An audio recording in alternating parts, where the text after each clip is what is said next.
के धाम गए थे, अब कृष्ण के धाम भी चलना चाहिए। हमारे लिए तो दोनों ही प्रिय है, कृष्ण भी प्रिय है और हमारे शिव भी प्रिय है, दोनों ही हमारे लिए तो प्रिय हैं।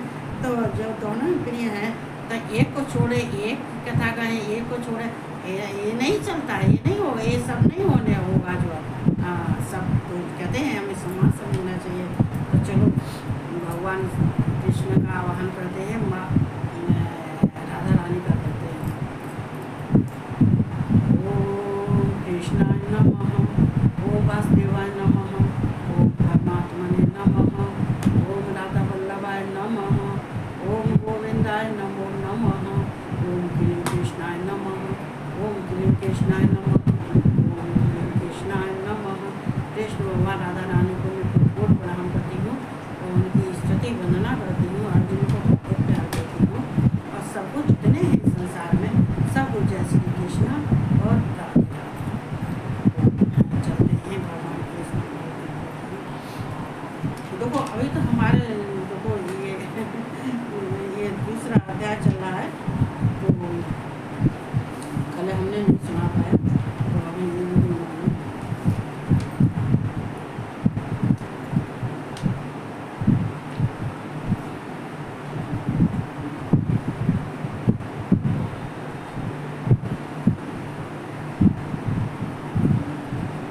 यहाँ 46 पानी सर्वतः संप्रतोदके तावान् सर्वे वेदेश ब्राह्मण से जानते हैं। तो यहाँ जो है ये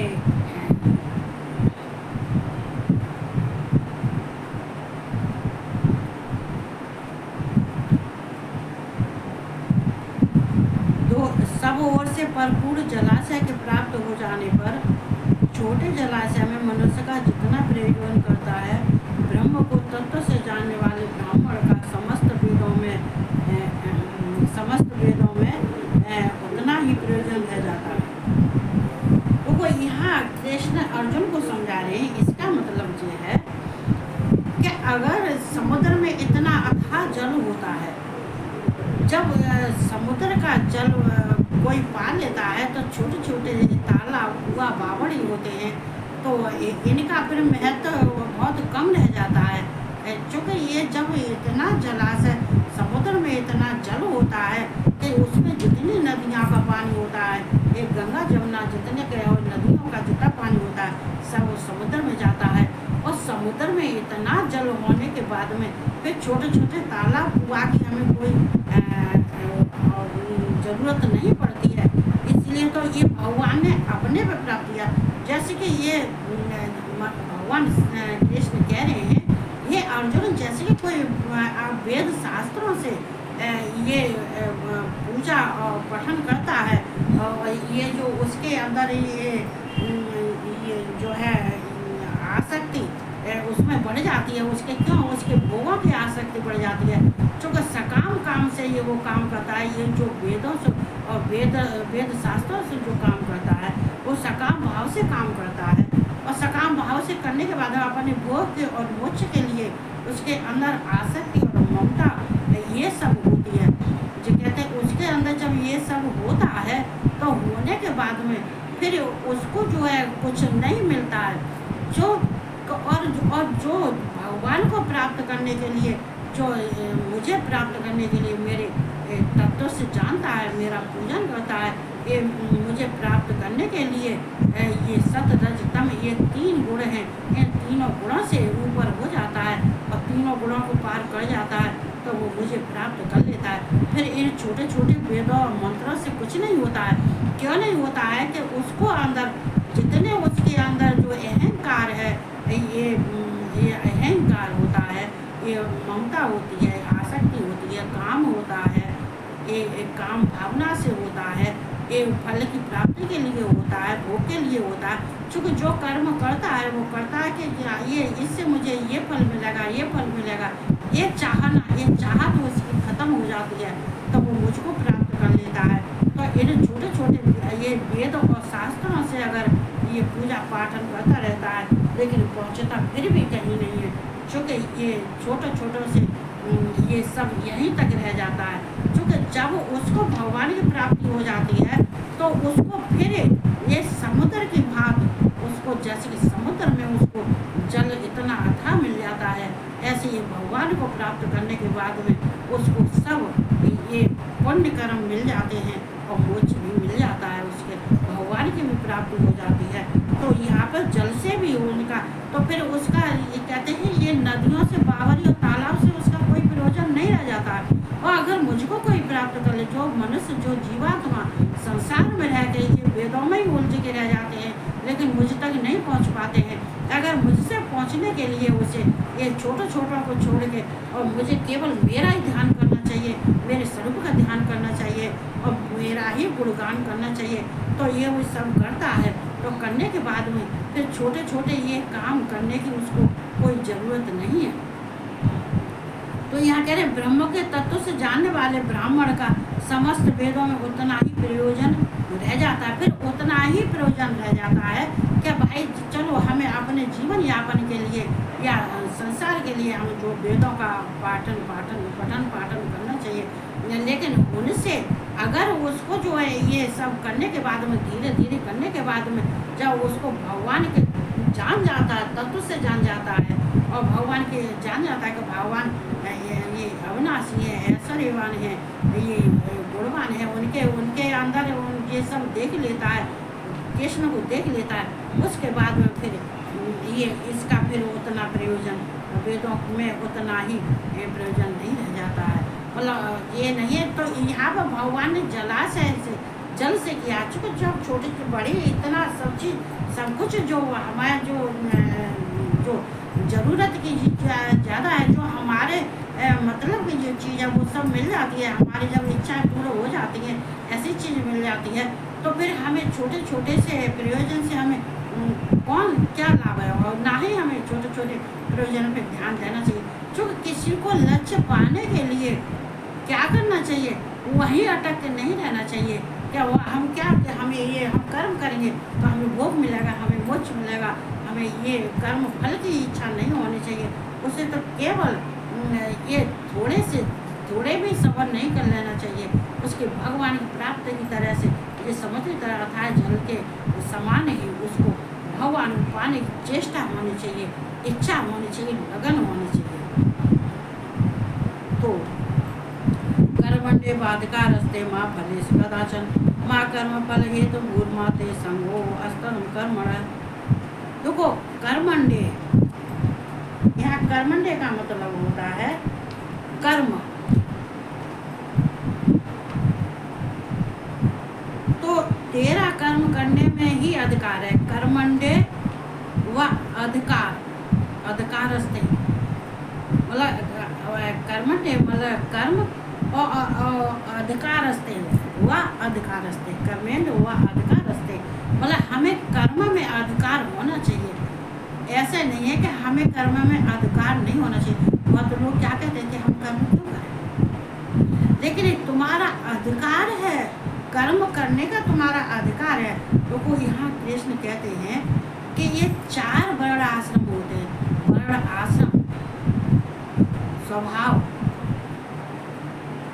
और ये स्वभाव और परिस्थिति, हमारे अंदर ये स्वभाव, हमारा ये स्वभाव का मतलब क्या हुआ, परिस्थिति का मतलब क्या हुआ, वर्ण आश्रम का मतलब क्या, वर्ण आश्रम का मतलब है क्या है, ये 4 जो वर्ण होते हैं, 4 जो वर्ण होते हैं, ये धर्म होते हैं, आश्रम होते हैं, 4 वर्ण आश्रम होते हैं, ये 4 वर्ण होते हैं, ब्राह्मण क्षत्रिय और ये सब होते हैं। तो ये अपने जो इनका कर्म करने में सबका अधिकार है। सब देखो कर्म करने के लिए भगवान कृष्ण ये नहीं कहते हैं कि ये ब्राह्मण है, कि क्षत्रिय, कि वैश्य है, शूद्र है, इसको कर्म नहीं करना चाहिए। नहीं नहीं, सबको कर्म करना चाहिए और परिस्थिति के अनुसार करना चाहिए।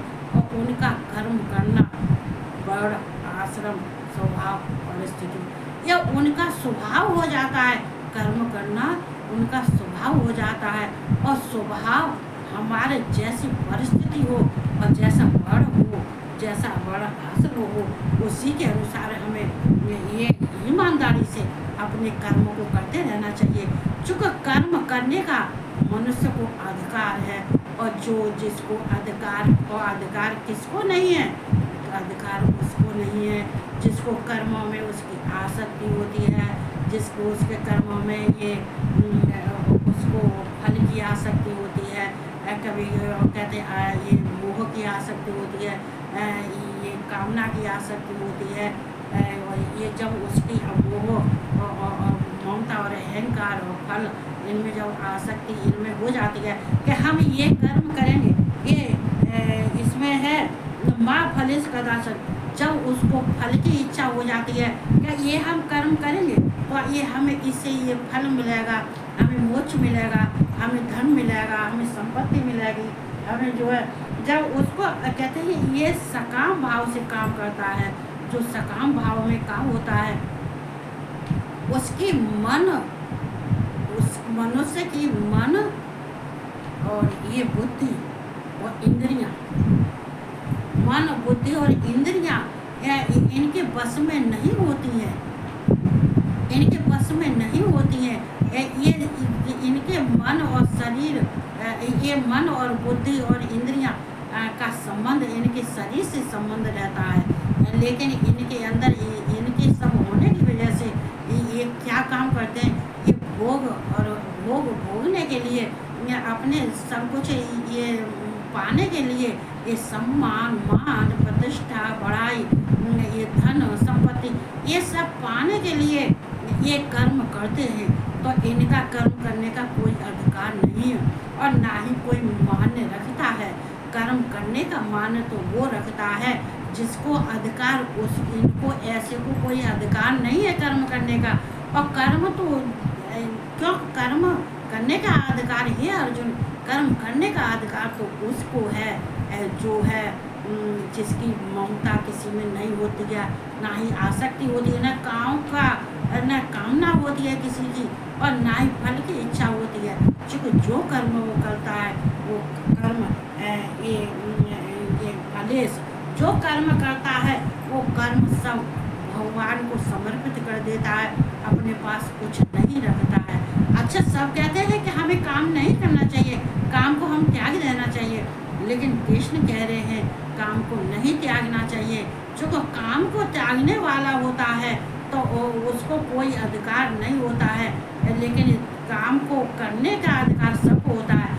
ये अर्जुन, काम तो सब है करना पड़ता है, क्योंकि कर्म बिना किए हुए कर्म जब कर्म नहीं करते हैं तो कर्म न करने के कारण हमें कुछ प्राप्त नहीं होता है, और ना ही हम भगवान के लिए कुछ कर सकते हैं और ना ही संसार के लिए कुछ कर सकते हैं, क्योंकि हमें अपने से ममता नहीं होती है, हमें अपने स्वभाव से, हमारा ये स्वभाव हो जाता है, जैसे हमारी परिस्थिति होती है, ये वर्ण आश्रम और ये स्वभाव और परिस्थिति, जैसी परिस्थिति होती है वैसा स्वभाव होता है और वैसा ही कर्म होता है। कहते हैं ये कर्म का फल ये कर्ता देता है, ये कर्म का फल ये भगवान देता है, ये संसार नहीं देता है, ये जो करता है, जो करने कहते हैं कर्म करने वाले को करता है, जो भगवान है वो फल देते हैं, कहते हैं इसका फल वो देते हैं, लेकिन तुम्हें मांगने का कोई अधिकार नहीं है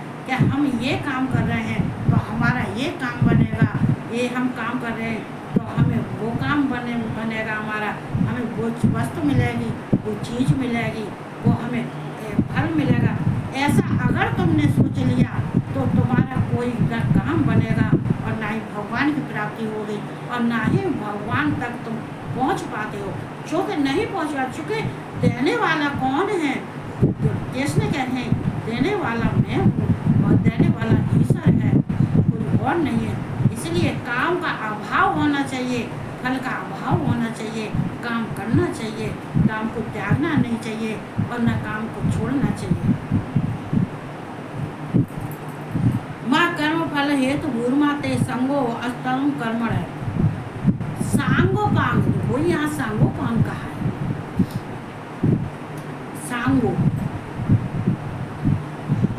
जो वेद शास्त्र से, ये वेद शास्त्र के द्वारा जो वेद शास्त्र से निषिद्ध होते हैं, जो कार्य हमारे कर्म किए जाते हैं, जो अनुष्ठान किए जाते हैं, जो कर्म किए जाते हैं तो वो फल वो केवल फल तो मिलता है, लेकिन वो सकाम भाव से किए जाते हैं।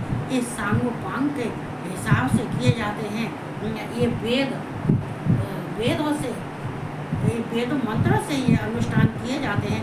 लेकिन ये सांग पांगों से जो ये इसका फल तो मिलता है, फल तो मिल जाता है, लेकिन वो फल ऐसा नहीं होता है कि जो फल हमारे ये लंबे समय के तक लिए होता है, ऐसा नहीं होता है। इसलिए तू कहते हैं उन फलों में कभी नहीं, तेरा कर्म करने में अधिकार है, उनके फलों में कभी नहीं है। फल में कभी अधिकार नहीं होता। देखो फल में तुम्हारा अधिकार नहीं है। फल में तो हमने जो किया है वो तो हमने भगवान को समर्पण किया। तेरा तुझको अर्पण क्या लागे मेरा, तो हमने तुमको समर्पण कर दिया है। इसमें हमारा फलों में कभी, उसके फलों में कभी नहीं है। इसलिए तू कर्मों के फल का हेतु मत कर। हेतु का मतलब कर्म फल हेतु, हेतु भूमा, बोला तू कर्म फल हेतु भूमा, तू अपने हेतु के लिए कर्म फल की इच्छा मत कर। तू अपने हित के लिए कर्म कर, उसके फल की इच्छा मत कर। तू केवल कर्म कर। कर्म तेरे लिए कर्म करना अधिकार है। तू अगर कर्म नहीं करेगा, तू इसको अधिकार नहीं मानेगा कि हमारा क्या कर्तव्य, हम क्यों करें अधिकार, क्यों हम कर्म क्यों करें, हमारे कर्म करने से हमें कोई अधिकार तो नहीं है, हमें कर्म करने का अधिकार नहीं है। अरे नहीं है, अधिकार नहीं है। अगर तुम कर्म नहीं करोगे तो कैसे सब कुछ चलेगा। जैसे कि मान लीजिए ये कर्म का अधिकार किसको दिया जाता है, जिस कर्म का अधिकार भगवान किसको देते हैं, उसी को देते हैं जो कर्म करने में उसका मन होता है और कर्म को अपना समझ के कर्म करता है, अपना अधिकार समझ के करता है, अपने वर्ण धर्म के अनुसार करता है। और परिस्थिति जैसी होती है, जैसी परिस्थिति होती है उसके अनुसार करता है। करते करते उसका स्वभाव हो जाता है कर्म करने का। तो ये कर्म, जैसे मान लीजिए जो सरकार जो ये जितने सरकार जो अपने कर्मियों को, कर्म करने वालों को, जितने ये पुलिस में है, ये जो कुछ भी हैं, ये सरकारी जो कर्मचारी हैं, तो सरकार इनको जो है ये शस्त्र देती है। तो किस लिए देती है कि अपनी रक्षा करने के लिए। जैसे अब पुलिस में है, ये सरकार सबको हथियार देती है, सबके पास अस्त्र शस्त्र हैं। तो वो क्यों देती है, उनको इसलिए देती है कि वो अपनी रक्षा कर सके और समाज की रक्षा कर सके और ये कानून की रक्षा कर सके। और जो वो ऐसी, और वो अगर उनकी रक्षा नहीं करते हैं, अच्छे कर्म के में नहीं उनकी रक्षा करते हैं और ये दुष्कर्म में उनका जो है उस दुष्कर्म का में लाभ उठाते हैं, उनका प्रयोजन करते हैं, प्रयोग करते हैं, तो सरकार उनको दंड देती है। ऐसा ही भगवान के लिए है। इसलिए कृष्ण कहते हैं, ये अर्जुन, अगर हमने किसी को कर्म करने का अधिकार दिया, हमने सबको कर्म करने का अधिकार दिया, और अधिकार अगर हमने दिया है और अच्छे कर्म उसको ज्ञान भी दिया है, तो उसका कहते हैं उसके मन बुद्धि और इंद्रियां भी दी हैं। इंद्रियां मन बुद्धि से तो उसको शरीर भी दिया है, सब कुछ दिया है। और उनको अगर फिर वो भगवान का कार्य नहीं कर सकता है, या संसार में रहने वाले जीवों की रक्षा नहीं कर सकता है, या दूसरे को रक्षा नहीं कर सकता है, या दूसरों के आपत्ति परेशानियों में अगर उसकी मदद करने लायक नहीं होता है, नहीं करता है, तो फिर भगवान उसको दंड देते हैं। जो देते हैं कि तू केवल जो काम कर रहा है वो अपने फल के पाने के लिए कर रहा है, लेकिन तू संसार के लिए नहीं कर रहा, ना ही मेरे लिए कर रहा है। तो वो ऐसे दंड पाने, तो इसलिए अगर तू अर्जुन नहीं करेगा तो तुझे दंड मिलेगा, लेकिन तू ऐसा नहीं है। तू तो बहुत अच्छा, तू तो अधिकार तेरा, तू तो अपना अधिकार समझता है। अधिकार चूँकि कार्य करने में तेरा तू अपना अधिकार समझता है, और अधिकार समझने के बाद में कर्म फल की तुझे कभी इच्छा नहीं होती है, हेतु मतलब अपने हित के लिए तो कोई कार्य नहीं करता है। कर्म फल हेतु भूमा, तो कभी कर्म फल जो करता है वो अपने हित के लिए नहीं करता है, अपने लिए नहीं करता है, दूसरों के लिए करता है। तो अच्छा है, तो सज्जन है। तो भगवान जहाँ अर्जुन की प्रशंसा कर रहे हैं तो यहाँ कह रहे हैं कि इसलिए तू कर्मों के फल का हेतु मत हो, तू कर्म में कभी इच्छा मत रखना, ये तेरे कर्म करने में भी आसक्त न हो और ना ही तेरा हेतु हो और ना ही कर्म करने में तेरी आसक्ति हो। तो इसलिए किसी काम को करने में तू अपनी आसक्ति मत करना। ये काम कहते हैं कि ये ना ही फल की इच्छा करना, दूसरों की भलाई के लिए तुझे हमने कर्म करने का अधिकार दिया है, वो अधिकार अपना समझ के और अपना कर्म कर और सबका भला कर और मेरी प्राप्ति कर। अगर तू अच्छे कर्म करेगा तो करने के बाद में तुझे मेरी प्राप्ति होगी और तुझे ना ही फल की इच्छा होगी, केवल मेरी प्राप्ति होगी। क्योंकि फल की इच्छा करने वालों को मेरी प्राप्ति नहीं होती है। जिसके अंदर फल का ये आसक्ति मोह ममता इन सब का अभाव हो जाता है तो मुझे वो प्राप्त कर लेता है, और जिसका अभाव नहीं होता है तो वो मुझे प्राप्त नहीं कर सकता है। क्योंकि इनमें मुझे प्राप्त वही कर सकता है ये अर्जुन जिसके अंदर मैंने मन इंद्रियां और बुद्धि और ये तो मैंने सबको दिया है, लेकिन इनको सदुपयोग अगर तुम सदुपयोग में लाओगे तो सदुपयोग करने से ये तुम कर्म करने का अधिकार है, और दुरुपयोग इसका करोगे तो तुम दंड मिलेगा। तो यहाँ भगवान कह रहे हैं तो हमें गीता अमृत को पढ़ने से बहुत होता है। अब मैं चलूँगी, मैं खाना बनाऊँगी, बेटी का व्रत भी है। तो देखो यहाँ हमें क्या करना चाहिए, इसलिए तो कहते हैं कि अगर हमें अपने जीने के लिए थोड़ा सा ज्ञान तो होना चाहिए। थोड़ा सा हमें अगर ज्ञान नहीं होगा तो ये संसार वाले ही हमें बुद्धू बना देंगे। क्या करेंगे, बेवकूफ़। देखो भोली तो कह सको, भोली कहने में तो ये भोला है या भोली है ये तो कह सकते हैं, लेकिन तुम मुझे कहो कि ये पागल है तो ये कहना ये कहना सही नहीं है। क्योंकि इसमें अंतर है दोनों में। ये बोली है तो बोली इसलिए सबको अपना मानती है तो इसलिए तो बोली है, लेकिन तुम कहोगे ये बेवकूफ़ है तो बेवकूफ़ नहीं है, बहुत चतुर है, बहुत ज्ञानी है, बहुत बुद्धिमान है। लेकिन ये मार कहाँ खाती है, अच्छा इसकी ममता इसको जोड़ देती है। जब ममता जोड़ देती है तो ममता में फंसने के बाद में ये अर्जुन यही तो भगवान कृष्ण अर्जुन को समझा रहे तो यही कहते होंगे हमें गीता का हमें भगवान का उपदेश सुनना चाहिए, सुनने से हमें ज्ञान प्राप्त होती है। इतनी कहते हुए मैं सबको जय श्री कृष्ण, राधे राधे।